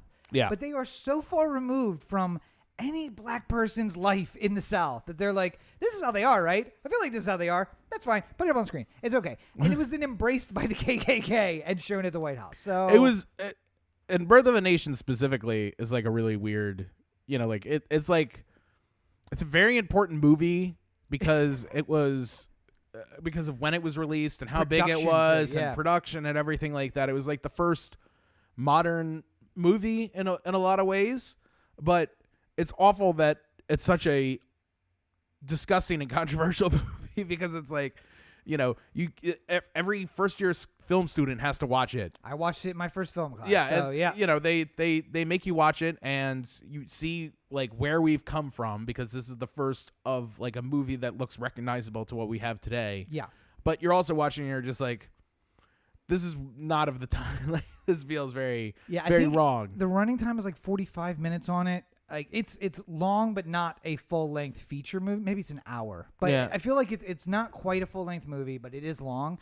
And I just remember that it still filled the 90-minute class period because we had a talk before and a talk after about like, okay, so we're gonna watch this because it's important to movie history, but it's not important because of the subject matter, which is terrible. And I want you to divide the difference. Look at the shot. Don't look at what the shot is showing you. Yeah. Listen to the words, but don't put them all together into functional, meaningful sentences. Think about how the characters are interacting with each other. That's it. Like, and then you watch it and you're like, whoa, this is terrible. This is a terrible movie. I mean, it's well done because last week we were watching. It's like terrible and really important to see at the same time, which is like a really. Yeah, the week before we're watching like the movies with no script where they're like they have a 4-page outline and they shoot a 20-minute movie and you're just like, and I mean there's plenty of books like this too. Oh yeah. Like obviously like throughout time where it has problematic elements of it, but it's still a classic piece of literature for Gone with the Wind. Yeah. Is a good piece of literature, very problematic, not the movie that you have seen at all. It's not it is a Hollywood adaptation of that movie. But enough about old Hollywood because I want to talk about new or current, at least, America. We have to do a COVID update. And you found the story, so I don't want to speak out of turn with all the numbers. I'm going to let you take that on the new numbers that we've heard this week. Yeah, I mean, basically, just since after Election Day, so November 4th, we've had 60% of our total cases have happened since then. In the U.S. And 40% of the dead. And we're at this moment we're either coming up on 400,000 or just past 400,000. It's hard to say if who has reported their deaths for the day. Problematic because we're coming out of a weekend. It's always underreported on the weekend. And then, projections are though by Inauguration Day we'll be at 400,000. And the number to keep in mind is 414. That's how many 414,000 is approximately the number of Americans who died in World War II. Yeah. So I know I said months ago, we've now hit the number that is Americans who died in all wars except World War II and the Civil War. Yeah. We're about to hit World War II. And then, by the way, Civil War on its own is 620,000 Americans, but both sides were Americans, so it's different. And we're on track to hit that by mid-year. Yeah. If things stay the same. If things stay the same. And we were talking in kind of the pre-show meeting just about, like, why? And I think that there is a couple of causes. One, Election Day, everybody who had been so stressed, all the more liberal people who had been so stressed, so focused, finally were like, okay, we can relax a little bit. But the message should have been, no. Yeah. We can relax about the long-term health of the country. We need to be very fastidious about the short-term health of the country. I mean, I really think that people have stopped caring. That's true too. And I mean, like, specifically in California, if you look at the graph of like the cases here in California, to me, in my mind, it feels like there's a moment in time where the French Laundry happened. Yeah. And at that moment, people were just like, well, fuck it. If he's going to go to dinner. Are you saying Gavin Newsom is to blame for all of this? Because I'll stand by that. I think that may be true. I'm not saying that he's responsible for like, but here's the problem. Like, if you have somebody who is doing doing all the right things Joe and Biden? making a good example and stuff Joe like Biden? that, sure. Staying in your basement and then doing rallies where everybody's in cars and far away. Yeah. Mhm. Yeah. I mean, like that. It will cut down on the number of people who die. There is no way that you can say to me that Gavin Newsom going to the French Laundry didn't eventually lead to somebody saying fuck it and then getting sick and then somebody dying because of it. Mm-hmm. And I don't know how he can be okay with that. Like, in his mind, I'm sure he's just like, they're just crucifying me for no good reason. But, he hasn't. I haven't seen him apologize for it. No. I haven't seen him, or like in a serious manner. I think there was like a half-hearted, like, well, I'm sorry that I've disappointed people or whatever when it came out. But, There's to a me, petition you should see, Corey, that you'll probably be Yeah. It just really feels like, like it sort of spiritually, I guess, like in the air, it felt like people were just like, well, fuck it. Yep. If he's not going to play by the rules, then why am I spending all this time like... Well, and around the same time, we got the vaccine update too. And Yeah. people were just thinking like, all right, so, well, fuck it. Sometime here. next month, I'm going to get vaccinated. Yeah. So They said 20 million people by New Year's. how would that not be me? How am I not in that group? Yeah. Yeah. Have you seen my TikTok following? Ironically, those guys probably do have vaccines because they bought them on the black market. Yeah. And those who did get them, and God bless my parents. My parents both they've gotten their first dose, so good for them. But now I'm starting to hear we got the vaccine. I'm like, but you got the first dose of 2.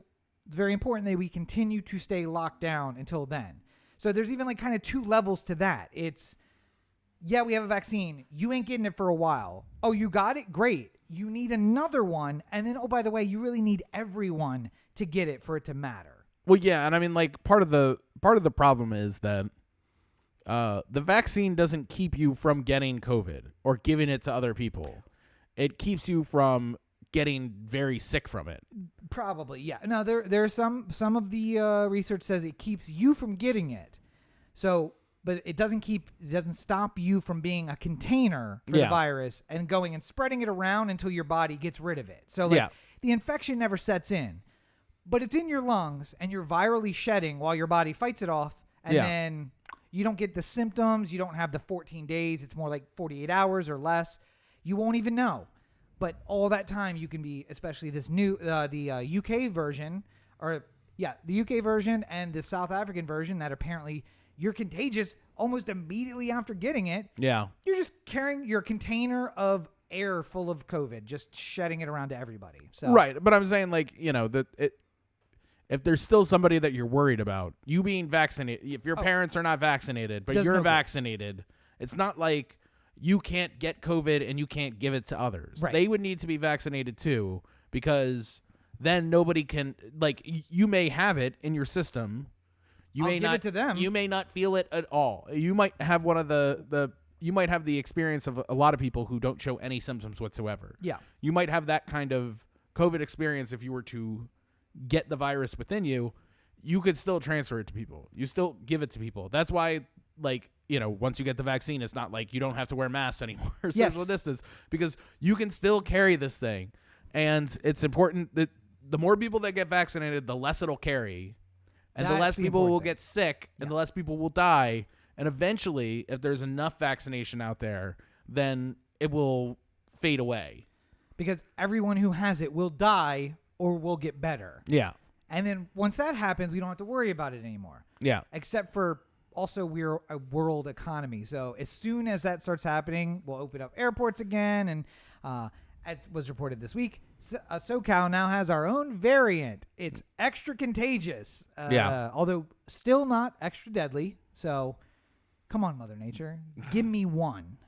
Like, listen, I don't want it to be in Maryland. I don't want it to where it's going to affect, my family and everything. But if it affects these idiotic TikTokers that I see, like, doing influencers in public nonsense, I'm not going to miss them. They can get it and die. Yeah. Or, just die, generally. But I don't want my family to get sick. So that's a whole I don't want people I love to get sick. Yeah, that's a whole different thing. So the overarching message should be, things are terrible. They're probably going to get worse before they get better. And we need to be judicious. I mean, things have become easier or looser since March. Yeah. Like everywhere. It's easier to do things than it was when things first shut down, but obviously things are way worse than they were in March. So it's I don't know. It's really hard to explain to people. Like, you just got to like hunker down for a little while longer. And hopefully the vaccine news is good. I'm very happy and hopeful that we can get back to normal life at some point here. But everyone's just got to play by the rules a little bit. Like that's the overarching message here. By the way, I do want to throw this graph up that I found for just a second. For those of you who may be watching the video version, you can see this graph. Where's the first wave? Where's the second wave? Where's the third wave? This is literally a graph that goes up from March to present and into the future, just continues to go up. So this is where we are. That, yes, hospitalizations have fluctuated and positive tests have fluctuated up and down. Deaths have been consistent over I think that graph was 21-day period. So it took 21 days instead of the 7 days. And every brick is 21-day period. Consistent upwards graph of people dying. Because as soon as we get through one little bit of like, oh, things are getting scary, we better start wearing our masks. Memorial Day. Oh, things got scary again, better start wearing a mask. Okay. 4th of July. And we just can't learn the lesson. Just keeps moving. We need to learn the lesson. Lock yourself down. When's the last time we went as a group out to do something? I was trying to think about that this week. I mean, prior to March. We went to the movies in late January. Yeah. Oh, we went to Roxy's goodbye dinner. Yeah. In that was late probably February. the last event that we... Yep. And then literally she went to New York, and later that week was the first COVID cases. And I was like, it's going to be scary. It's going to be bigger than we think it is. And then 2 weeks later, city shut down. Yeah. So it's been since her birthday dinner, or her like going away / birthday dinner, February. Yeah. End of February of 2019 since we've gone out and done anything. I want to. I have tried to convince these guys to there are safe things we can go and do. There have been times when someone else has suggested it, and I've been the voice of reason to say, I don't think that sounds like a good idea. And I've kind of expressed this to people too. Like I have. It sounds like it's off topic, but I don't like going on. I don't like the idea of a cruise because I don't like the idea of feeling stuck somewhere. Yeah. Like it makes me so anxious that I would never be able to be happy. Only an Alaskan cruise where you're in view of the shore the entire time. If I can swim to the shore, then hypothetically I can get off this thing. Half the Alaskan cruise thing is that the shore is so beautiful. It's cold. You're not going to want to go there. There's a hot tub here, but you can see it. It's fine. But I mean, like, I don't want to be in the middle of the ocean somewhere for multiple days because if I feel like I'm stuck, then it really starts like messing with my brain chemistry. No, but they have lifeboats, Corey. And the idea that COVID is basically me being stuck in real life. Yeah. Like, and I have to be stuck to be safe. Like, that's really, because by this point in a normal time, I would have been to the movies 50 times. I would have been out to dinner 100 times. And I probably would have been to Vegas at least 4 or 5. Well, you mean like in a year? Yeah. No, what movies? Way more than that. Once a week? We were doing like 3 times a week at one point during the summer. Right, but sometimes it fall. Sometimes we don't do every week kind of thing. So like I was saying, like a week average about. But like twice a week, I probably would find myself out to dinner. Even if it was, we're going to someplace. Denny's. Yeah, going to Shake Shack or whatever. Like I would go somewhere. I would travel. I would do, even if it was driving. Like I'd find somewhere. Home for Christmas. Yeah, or home just in the middle of the summer. Oh, like that too. Yeah. But here we are. All these things are off the table because nobody can get their house in order. And it's funny because Corey, what about lifeboats on the cruise? Why aren't you? Does the lifeboats make you feel better? No, because if the boat sinks and you need to get on the lifeboat, it's a smaller, less secure version of the boat that just sank. And that I only bring that up because that's when you're like, oh, and I get it. As much as I push for us to do things, again, sometimes I'm the voice of reason. Sometimes I'm the voice of like, let's get the fuck out of here. Yeah. It's the lifeboat of Corey's example where it's like, well, it could just be us and we can go do something. Yeah. So I don't feel safe in my house, the place that I live all the time. And you want me to go to another house that I don't live in all the time that I'm not going to feel safe in and relax for the weekend. Cool. Yeah, let's do that. Well, I mean, also beyond that, and this will be the last point. Well, sports ball real quick on our way out. In Southern California specifically, we are at no ICU space. Negative space now. Yeah. Right. People are in fucking, parking lots and stuff like that. And you might feel invincible from COVID. You might say like, well, I'm young and I'm not going to get sick. Like if I get COVID, just go to my bedroom for 2 weeks. I'll pass it. It'll be fine. Yeah. I can go to Mexico to my family, some gold toilets and stuff. It'll be fine. You can figure out some sort of way to survive this thing if you're young, but if you're, if it's like, my gallbladder can't burst right now, or I can't get hit by a car, or I can't be stabbed by somebody. Like anything I don't have any control over whether or not it happens right now is potentially the cause of my death. Like I could, like maybe under a normal circumstance, 2017, my gallbladder bursts and I'm on the floor in the bathroom for hours waiting for someone to come home. Right.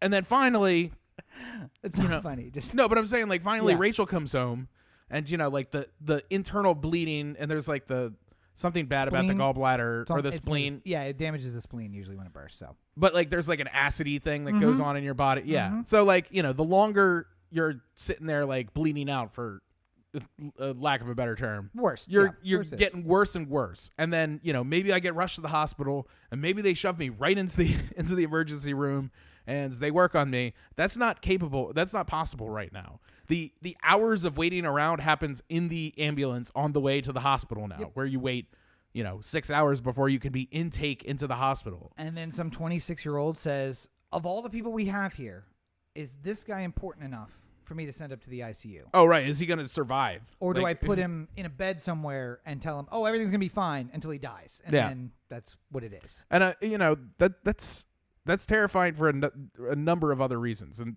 that's part of my fear of, I would love to do something right now, but I'd also like to not do anything while there's no emergency room space. Like I was going to say, I every couple of days, every couple of weeks, really, I go through this, like, you know what? I'm not leaving my house for 4 or 5 straight days. And that's because at some point I'm riding a scooter and I get clipped, my elbow will get clipped by a rearview mirror. Yeah, side mirror. Somebody will push me a little too far. And it reminds me that if I get driven off the road here, I'm going to a hospital that has no space. And I'm going to sit with a compound leg fracture in an ambulance for 3, 4, 5, 6 hours. Then get in. And then after I've lost half of the blood in my body, they're going to be like, blood shortage though. Is this guy going to make it? And his quality of life going to be worthwhile for us to add him to the list? And he's going to need ICU space and we have none. So do I even send him to surgery if I know he's not going to have a bed upstairs after this? Like, fuck, because I took a scooter to work. Yeah. Okay. Or I can get in an Uber with a stranger, and they get there in a car. But then, we have the green, but somebody didn't see the green because they're texting, and there's the terror. Or somebody will could paralyze you. Somebody could just run through a red light. Yep. Like all these things are very like people go to the hospital for no fault of their own all the time. It's not, like it paralyzes me for a couple days until I have to be like, all right, so I can't just not leave my house. Yeah. Also, I'm out of food and toilet paper. So things are about to get real dire if I don't just at least go to the store. And then I go to the store and I'm like, okay. Well, and there's a part of I want to go out there because I don't want to be scared of the world. Like Yeah. I want to at least go out and like get some fresh air and get some sunlight and see people. Like even if I'm not interacting with people, Hi. just Stay over there. physically seeing people Yes. helps like make me feel better about my life. But like, Oh, also, I live by myself, and I have to make sure that the world hasn't ended in the last 3 days that I've been locked inside. I'm Yeah. like, oh, people still here. Good. Okay. All right. So we're good. I don't want to be. I'm watching the classic Twilight series, Twilight Zone, and I got the. There was time now. Yeah. I sent you the video. Yeah. It's. I don't want to be that guy. I don't want to come out of the vault and just be like, "Where is everybody?" Oh, and then drop my contact. And there was time now. But you know what else we always have time for? Sportsball.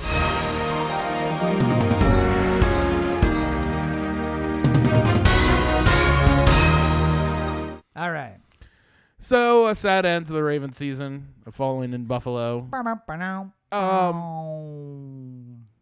I we get a content claim. I didn't think you did it well enough for them to figure it out. Not. Yeah, I mean it's a shame. I was worried that this team didn't have a Super Bowl in it with injuries that had happened along the way. Not having Ronnie Stanley, a all-pro left tackle, and then having to move everyone else in the line around, and both of our centers having the yips, and not having true playmakers other than Lamar Jackson out there, And then losing him and in the J.K. third quarter. Dobbins and stuff like there was a lot of things that didn't make it seem like, again, as a fan, I'm going to hold out hope. I'm going to, just watch the game and imagine that there's going to be some way that we're going to win. It doesn't always work out that way. Buffalo is a really great team and deserve to move on. And we'll get them next year. I don't know how else to. And listen, QAnoners, we have faith. Lamar goes down, gets into the concussion protocol in the third, and we're like, they can still pull this out with the guy that they signed 3 weeks ago. This Huntley guy's good, right? He's played before. Oh, college? Okay, all right, yeah, that's fine. Utah, it's a school. The center's been performing miraculously today. I'm sure it'll be fine. Yeah. But you still hold out hope. But when the time comes and there's 2.5 minutes left and we're down by 14, you're just like, all right, so it's not going to happen for us. Yeah. It is what it is. You celebrate with your friends who are Bills fans and just say, we'll get them next year. And I mean, big ups to the Bills Mafia fan base. They, after eliminating us, they also donated very generously to Lamar Jackson's charity of choice. So, Yep. a class act. And, there's kind of a part of me that wanted to see a Bills versus Browns AFC championship just because it was two of the most tortured fan bases getting a chance to exercise both their demons at the same time. Opposite ends, too. Like, never made it to a Super Bowl, made it a lot, but just could not win one. Losing 4 in a row. And I want to send a message out to the Bills fans out there. I appreciate the donation to Lamar's charity. And if we can get back outside by next NFL season, I will also jump off the back of a van and through a table. In for your you. honor, yeah. I won't, but I appreciate the sentiment anyway. I hope you appreciate my sentiment. I do like the fact that we throughout this whole thing we've been extra safe about COVID and not going out places, but then at the same time, like I look at like the 2022 NFL schedule and I'm just like, listen, they're gonna play in Vegas this year. We'll have our vaccines by then, right? We're all going to be good by then, right? We can't miss out on that one. It'll be late in the fall, right? It's gonna be later in the year. We'll definitely have the vaccine. It's Papa Joe will take us by summer. We'll be good. 100 days, man. 100 days. Now, we might not get the second one. We'll get the first dose. Second one is TBD. But Good enough for me to go to the Borgata. any reason to go to Vegas, especially with the NFL playoffs. Yeah. By the way, I think we're 2-2. I think we were all 2-2, but 2-2 in different ways in our picks. Well, but we all chose the Ravens. we so all would've- lost that one. yeah, we all would have made money though. I think you got both on Saturday and missed both on Sunday, Oh no, if I remember no. correctly. I got both Saturday and one Sunday. The only one I didn't get was because I lost the Ravens game. Yep, 2-2 with the Ravens. The Chiefs was also +10, so even though the Chiefs won, I took the Chiefs at +10. I did not take. I took New Orleans over Tampa Bay. That's because I said, wait, Tampa Bay's got to go into Yeah, New but I'm saying Orleans and win. the Chiefs didn't win by 10 or more, so you lost that one. Yeah. Oh, I would have lost 3 then. Oh, There you go. you won Saturday, you lost Sunday. Yeah. That's basically how it worked. Yeah. Chasing the perfect record. Yeah. But interestingly enough, we have the young guns in the AFC. We got Patrick Mahomes, maybe, and Josh Allen in the AFC. And then on the other side, the ageless ones, Aaron Rodgers and Tom Brady going off for the NFC, the senior circuit, if you will. Yeah, and I will say my heart goes out to Chiefs fans. We know how you feel. His injury was in the 4th, I think, though. There was kind of there was a moment there where I was thinking about doing some oh god, what was the Chappelle's Show character? The like, you got any more of that Henny? Oh yeah. Oh man. Damn, what is that guy's name? Yeah, it's not Clayton Bigsby. That was the black white supremacist. Yeah. I can't remember. Tyrone Biggins. Yes, yeah. Tyrone Biggins. Yeah. That is who it is. Yeah. He's a crack addict, and he has a red beanie on, Yeah. and he's always scratching his neck, and his skin's real ashy. Anyway, go ahead. Sorry. I just thought that was funny. You got any more of them Hennies? Do you? I guess on our departure here, do you have a opinion on what's the Super Bowl that would make you happiest? Do you want to see? Do you want to see Rodgers? Do you want to see Brady? Do you want to see Mahomes? Do you want to see Allen? Like where do you stand? What's your? The only way I can be happy with what's left of the NFL playoffs is if Tom Brady suffers a Joe Theismann on the game next week. Oh. And for those of you who don't know, what I mean is a career-ending compound leg fracture on the field that I get to watch and then laugh and laugh and laugh and laugh and then feel slightly bad about laughing and then laugh and then laugh and laugh. Yeah. I don't wish that on it. Fucking Alex Smith almost lost his life for that shit.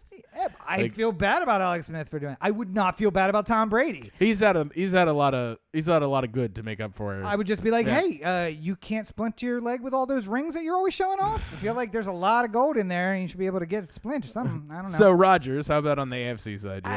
Honestly, I don't think we've heard from Mahomes is likely going to be in, but there's not been really any news about. It's too early to say because the concussion protocol is like you have to clear certain steps. Yeah, so like Wednesday will be the day probably. Maybe. So it's rough because again, despite being the Eagles coach for a long time, I'm an Andy Reid fan. I'm a Patrick Mahomes fan. I'm a Chiefs fan. Joe Montana finished his career with the Chiefs, which made me a Chiefs fan back in the day. So I want to say yes for the Chiefs. But also, we have friends who are, and I have friends who are Chiefs fans, but we also have friends who are Bills fans, and it's such a tortured fan base. Yeah. And what's worse than getting to the Super Bowl and losing is almost getting to the Super Bowl. Ice cold. Yeah. I don't know. I part of me says, despite all of my feelings for the Chiefs, you had it last year. Yeah. Let the Bills get in, and then have them be beat by Aaron Rodgers, the second quarterback of a generation or third quarterback of a generation to rob your franchise of a title. I think I'm with you. I think in my dreams it's a Rodgers a Packers versus Bills matchup in the Super Bowl. I think that would be fun. Are you also dreaming about a compound fracture for Tom Brady? No, I don't wish ill on him. I mean, like. You know, I wish that he felt like normal people pain at some point or another, but I don't want him to be like, Theismann. See, look, now I say Theismann, but Theismann had a wonderful career after that. He's a broadcaster. He's doing like Medicare commercials now and stuff. Like he's a guy.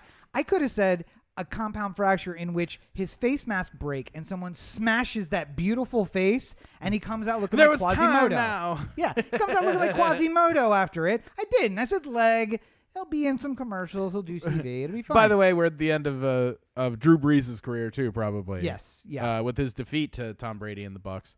There was something that Tom Brady put out of like the two of them as like old people. Yeah. And it's worth seeing because Tom Brady sort of has like the salt and pepper George Clooney thing going on as him as an old guy. Yeah. Whereas Drew Brees is like balding and like It's like Well, much any like, opportunity to take a shot at Drew Brees and his, much like their images on the cartoony version where Tom Brady looks like he's been like 400 pounds soaking wet, just no effort, and Drew Brees looks good, but he doesn't look jacked. That's he doesn't. Yeah, have we did have a conversation with the guy who does the Fox cartoons because some of these people. Like Tom Brady specifically, he had like one of those Usher V's going on in the abs. His arms are as thick as his head. Yeah. He's like giving like this signal, and his biceps are literally the same distance of his head. Yeah, I mean, And what's his name? LA's quarterback, Goff. Jared Goff. Yeah, Jared Goff has literally like the six pack you can see with the jersey. They really. Okay. And then you're like looking at an actual shot of Jared Goff, and it's like, I don't know if I see that six. Drew Brees looks like the Captain America before picture, before Chris takes his serum. I mean, yeah, he's a professional football quarterback, but he's not Tom Brady, who's the after Captain America picture, actually. That's weird. Well, the funny thing is, every once in a while, like they, it'll be like the off season, and like some picture of like one of these quarterbacks on a beach will come out, and it's like I still remember people reacting to Eli. Like Eli was on a beach. Frumpy. Yeah, it's just you look at him and he's got like not like man boobs, but he's like certainly not like cut. Dad you know, body. He got the dad he's body. got that dad bod. Yeah. And people are just like, "That's a professional athlete." And it's just like, yeah, when your job is quarterback, Yeah. you can have a different, you know. Also, it's the Giants. They were It's a out difference- way early. He's been on vacation for There's a a while. big difference between Eli Manning and DK Metcalf. That's all I'm saying.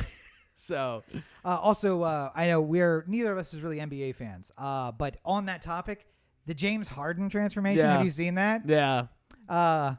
Good for you, James Harden. I don't know who gave you the idea to just be like, all right, listen, walk around with your gut out for like 3 weeks. They'll trade you, and then you're gonna be fine. Yeah. And he gets the trade, and he comes out looking svelte. It's amazing. Good for you. By the way, awful time to be traded because in Texas they have no state income tax. Yes. In New York, they most certainly do.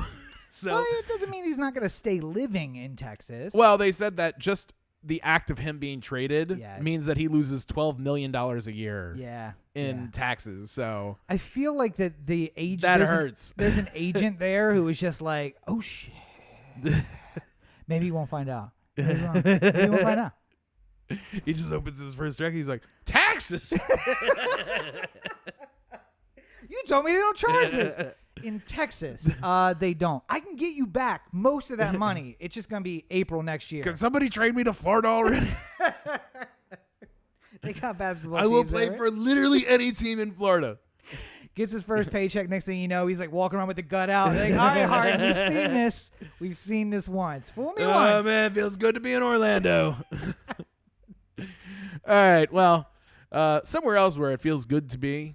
Wait. Shh. Where's that? OhTheAnthem.com. Corey at OhTheAnthem.com. Oh, The Anthem on Facebook, Twitter, Instagram, and the listener line, 443-219-7595. What's that number again? 443-219-7595. Oh, me?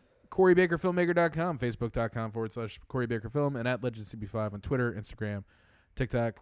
Yeah, working on things. You know, usual stuff. Wait, no. We had there was going to be a video this week because we the 1 week delay, and now we're going to have a video. Oh, shit.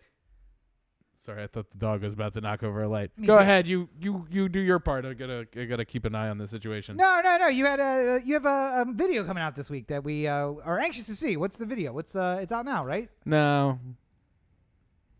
Coming soon. Yeah. You can find more of me at Robert and Cheek on all your social networks. I am off of my hiatus, but my notifications are still off. So if you send me a message, sorry. I also missed messages from Corey. So there's that. But something I'm going to push, I'm on Twitch, Robert and Cheek. I am on Activision, Robert and Cheek. Although that may be changing soon. I'm thinking about going with the COD name El Cocoy. Let me know what you think about that. EL_CUCOY. If you guys know what that is, you'll know why it's funny. Anyway, you can find more about me at robertandcheek.com, including links to the books, which are available on Amazon. Buy those books. I missed his cue. God Sorry. damn. But of course, as we spoke about last week, if you're interested in all the events happening in the world today, you can, of course, find more about that in my book series, The Movement. movement insurrection and insurgency both detail this in great detail. So Indeed. Well, I think we've done good here today. we've done something. I don't know if it's good. And once again, thanks to producer Brooks for Falling asleep eventually. eventually falling asleep and then closing out the podcast by almost knocking a light out. Appreciate you. Still, best producer we've had yet. Still cute. I don't Much know what cuter. the... Yeah, I got to say, cute and did a better job producing the show than people who have actively produced the show, I would say. I spent so much of the show like worryingly looking around, and then once I actually see the dog, I'm just like, you know what? Still cute. Yep. So- Can't say the same about our other producers, but you already gave your part, so I'm going to say we did something. I don't know if it's good. But as always, you're listening to the O The Anthem podcast, part of the O The Anthem Digital Network. For Corey, this is Rob. Have a great week, everybody. Sorry we've been going over. It'll stop happening once Trump's out of office. I swear. It really is a Trump thing, right? I feel like it's been the last 10 episodes or whatever. Too much shit to talk about. It's too much.